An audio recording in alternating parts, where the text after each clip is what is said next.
Around 5000 BC, we, Homo sapiens, were genetically modified by space aliens. These aliens first landed where the river Euphrates enters the Persian Gulf.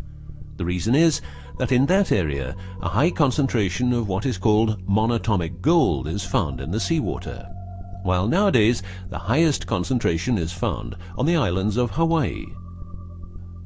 The aliens were members of the Anunnaki Empire and were on a quest to find this metal that is supposed to enhance and repair all bodily functions and stop the body from aging. Monatomic gold is what is called a superconductive metal. Superconductivity means that if you transport, for example, electricity through a line made of this material, you would not lose any energy as a result of heat dissipation. So if you input 100% of energy, you also output 100% of energy. Now apply this principle to your brain, which is a huge sensitive electrical machine. The monatomic gold makes your neural pathways act like quantum drive superhighways. This means that all your senses will receive input optimally. In turn, these inputs will be processed optimally, and those parts of your brain you don't use will become more active, so enhancing your memory, making you better understand problems, allowing you to sense evil, detecting lies, becoming telepathic, and even being able to time travel in your mind by seeing the past or the future.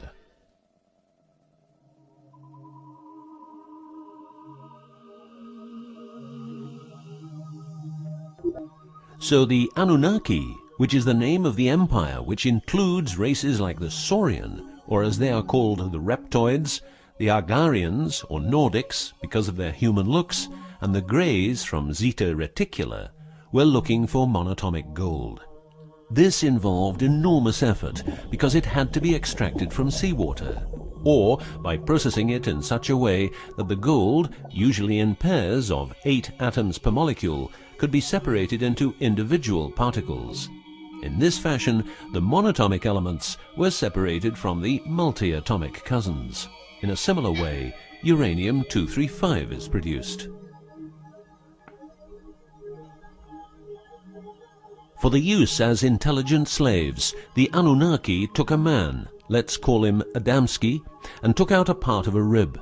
This is because the rib is a part of the human body that can be removed without causing too much damage, and because the rib contains bone marrow, it's a perfect source for DNA. The Anunnaki modified the DNA for a better manipulation of the humans and implanted it into a woman, let's call her Mulva. Mulva then had children with Adamski, and their children were, just like Mulva, genetically modified. These humans worked for the Anunnaki, but not a lot of humans knew about the Anunnaki, and then, for some reason, the Anunnaki disappeared. An interesting detail is that the symbol for human DNA resembles the word Yah, which is God, but surely this is a coincidence.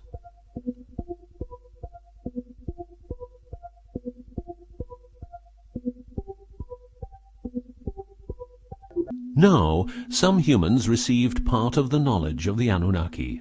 The last known humans were the Jewish people who carried the Ark on their journey from Egypt to the Promised Land. Before them, the Ark was in the lands of the Sumerians, Babylonians, and Tibetans. This Ark, not the Ark of Noah, was known to have powers beyond human imagination. It could levitate and deliver the fire of stars, a dangerous firework-like display of power that occurred when the monatomic elements became unstable. To make them stable again, you needed to know certain secrets, and with those secrets you could preserve the Ark and thus its powers. The humans who were close to the secrets of the Ark had long and prosperous lives. The best known was Methuselah, who lived to the age of 950. Wherever the Ark is, the culture thrives, and over the centuries it moved from Jerusalem to Rome to London, and is now supposed to be in the United States of America. The Ark always moves west, and will always keep moving west. From the very beginning, the people who own the Ark have never given it away, and great care is given to preserve the bloodline's purity of the holders of the Ark. Renowned conspiracy theorist David Icke studied the bloodline of George W. Bush. This he traced back all the way to the Sumerians, a people who lived in the southeastern part of what is now known as Iraq, where the river Euphrates meets the Persian Gulf.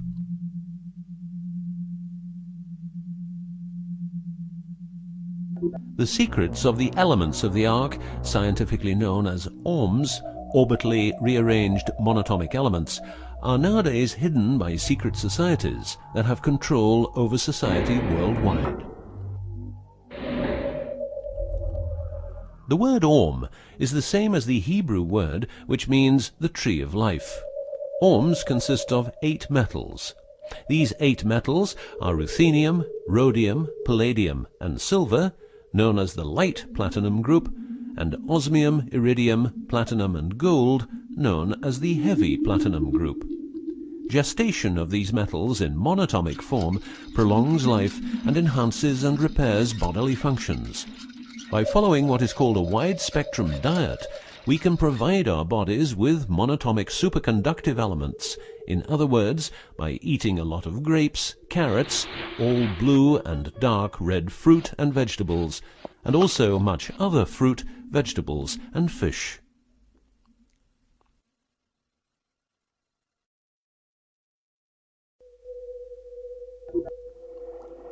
There are countless fragments of footage shot by both Russian and American astronauts, which show the vast number of lights that seem to be attracted by releases of electromagnetic energies by both the Earth and man-made objects such as satellites.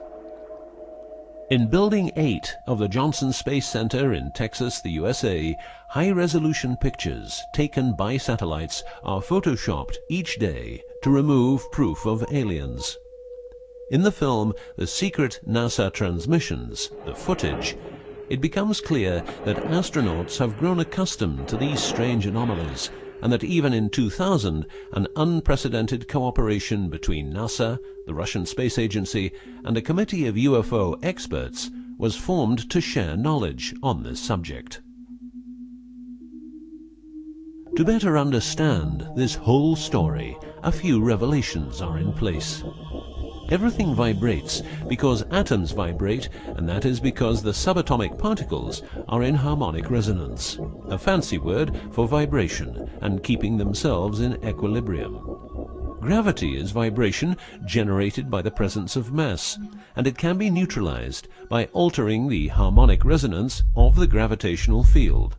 In other words, if you generate vibrations, you can alter gravity, and with superconductive materials, the amount of energy needed for generating the vibrations is greatly reduced. A practical example of reducing one vibration with other vibrations is the use of anti-sound. If you instantaneously produce the exact opposite waveform that comes towards you in the form of sound, the sound will cease to exist. This is called destructive interference. One of the forms of creating anti-gravity is called auditive levitation, a method used by Tibetan monks to elevate rocks over 250 meters high and 250 meters distance.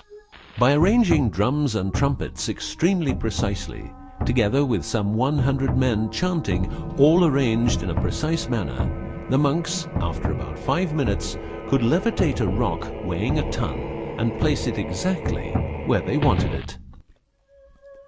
Theorists around the world theorize that huge monuments like those of the Egyptians and Mayan people were built this way. Other examples of anti-gravity we find in the vast amount of UFO sightings.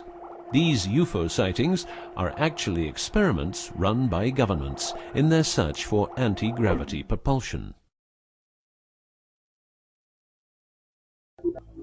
So, if the technique is known, why don't we all transport using anti-gravity propulsion? For each year of technological advance, the military advances 44 years. All science is merely a means to an end. The means is knowledge. The end is control.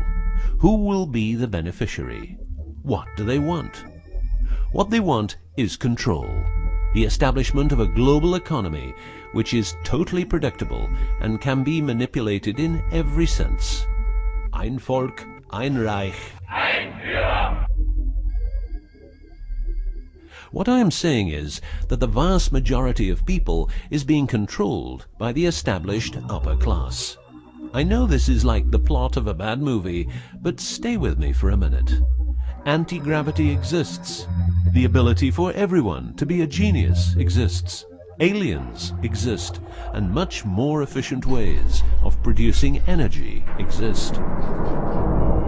For example, the mighty engine, which produces the same amount of energy as a normal engine, but only using 5% of the fuel a normal engine uses. Or the PAP engine, which without fuel, only driven by the power of zero-point energy and a small amount of noble gases, can deliver 500 horsepower for a period of 10 years. Or the Maternita machine of the Maternita commune, which has delivered 3 to 4 kilowatts out of thin air for the last 20 years. What would be the consequences for the upper class if they lose their monopolistic knowledge?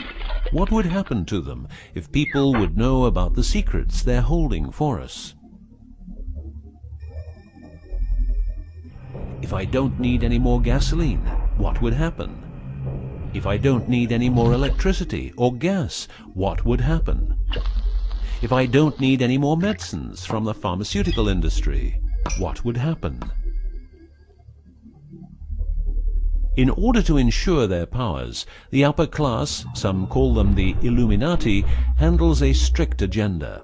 The agenda has the aim to prepare the world for world domination, beginning in the US and Europe. According to conspiracy theorists around the world, this is what they are doing as preparation.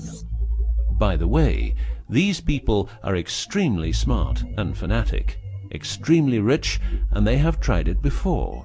Then they were called the Nazis.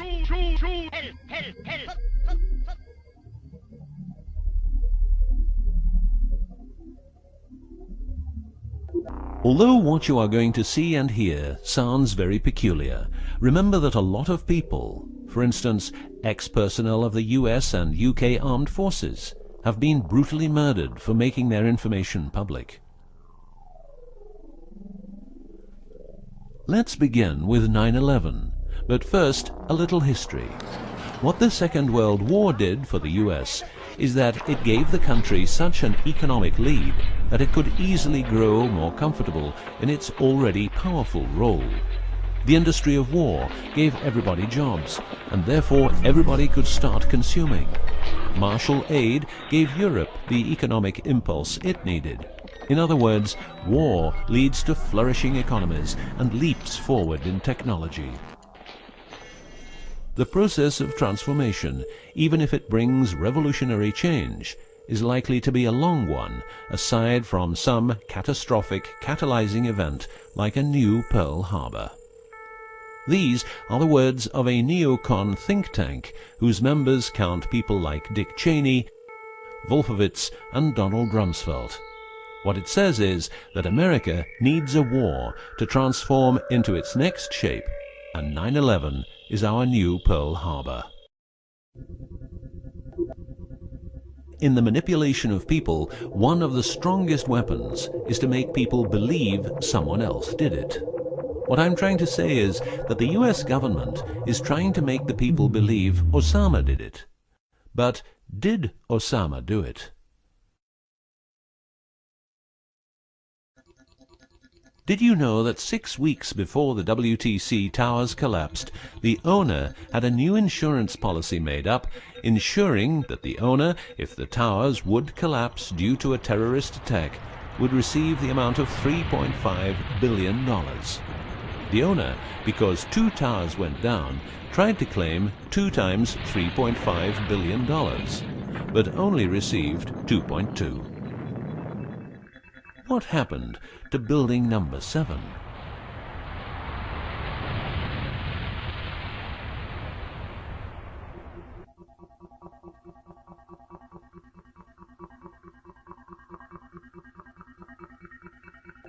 In order to control people who can be a hazard to the bad guys have control of a number of tools. One of these tools is the remotely operated electromagnetic frequency weapon.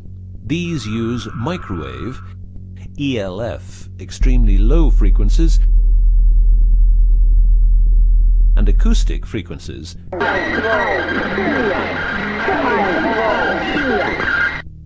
to covertly attack and harass innocent citizens.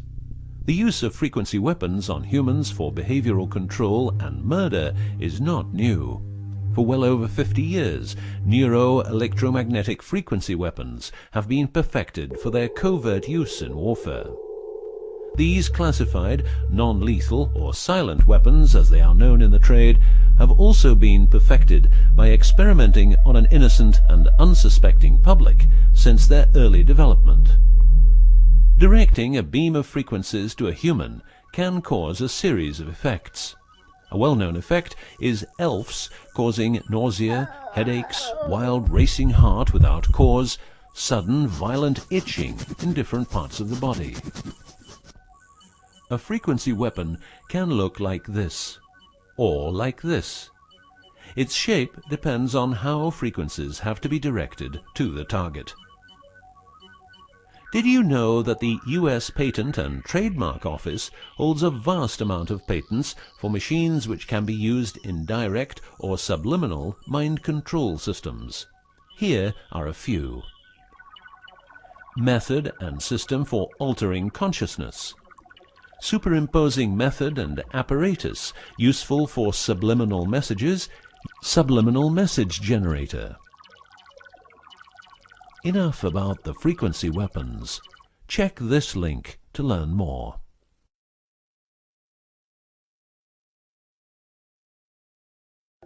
You will realize that to control people, you have to know what they are communicating. So in the 1950s, the UK and USA decided to set up the world's biggest espionage network to make sure all communications between Russians and spies or allies were monitored. This system has continuously been updated since the day it became operational. The system's name is Echelon and consists of a vast network of listening posts, extremely advanced computers, an enormous number of people, dishes, and taps.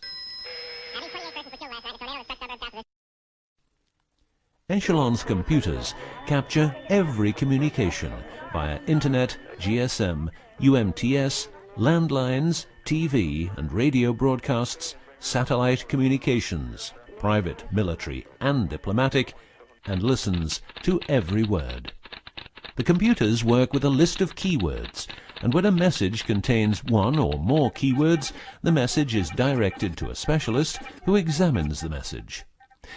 If it is suspicious, further action may be taken.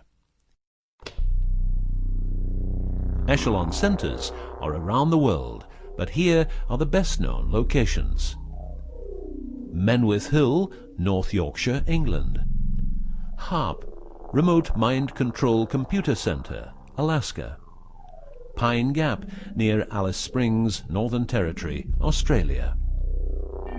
Pine Gap has a complex of radomes, a huge computer room, and about 20 support buildings. The signals analysis section of the computer room is staffed exclusively by CIA and NSA analysts. Within the USA, Australia, and the UK, the NSA can plug into every telephone call and message entering, leaving, or transiting the country. The NSA is also constructing a network of towers up to 500 feet high, each tower at a distance of 200 miles from each other and stretching from the east to the west of the US. The network is called GWEN, Ground Wave Emergency Network. This network transmits very low frequencies combined with ultra-high frequencies and is used in case the communication systems in the US are rendered useless because of a nuclear attack. Coincidentally, the frequencies of GWEN coincide with the frequencies being used by frequency weapons. Also coincidental is the fact that mobile telephone systems like GSM and UMTS also operate in the same frequency areas as some frequency weapons.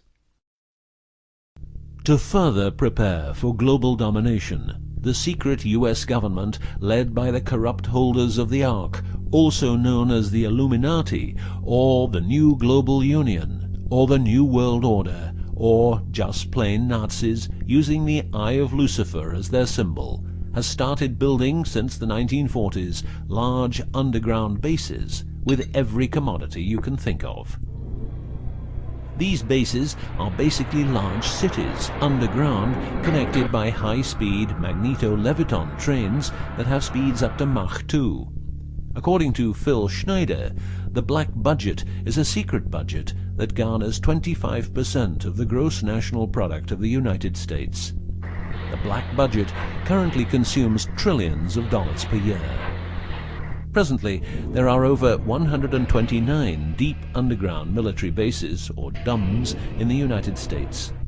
These underground bases were built using nuclear-powered laser drills that can drill 7 miles per day. Also, dedicated nuclear explosions were held to create large underground spaces. A lot of contractors work in these places, but never more than 3 to 4 weeks. Always under strict supervision, and before entering a site they are warned that if they talk about what they see, it will cost them their lives. As mentioned, men are the result of a genetic modification by space aliens. These aliens have been on Earth for a long time and lived in large underground cities all over the world.